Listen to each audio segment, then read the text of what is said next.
I cannot stress enough the following information, not only for kids, but also for adults. Please listen and let it sink in.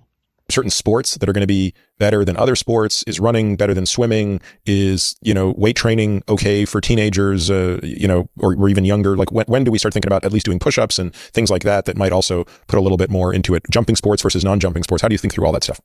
Yeah, well, you've hit the nail on the head. It absolutely is extremely important, the type of loading you're doing for bone. So if we're talking about heart, lungs, mental health, metabolism, virtually anything is better than nothing. In fact, anything is better than nothing for bone too. But if you really want to make a difference, get most bang for your buck, then you absolutely are looking for high load activities. And they include things that include jumping and landing.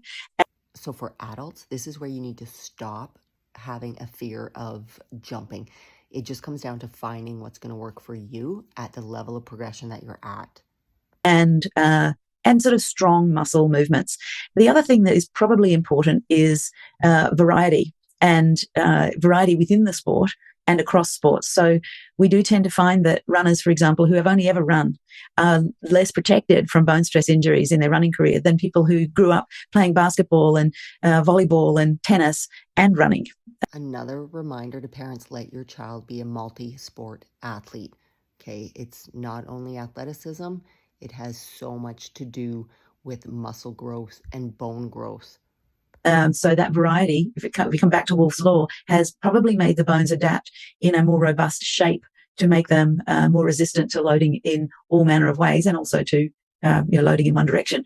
So my recommendation to parents is, aside from giving your kids the building blocks being enough calcium and exposure to vitamin D every day, then use those building blocks by getting them outside every day. I mean, I know the guidelines don't necessarily say every day, but every day is what you're aiming for, because if you tell people every day, then you may get 4 days a week. Yeah. And of that exercise, you want it to be as vigorous as possible. Swimming isn't going to do it.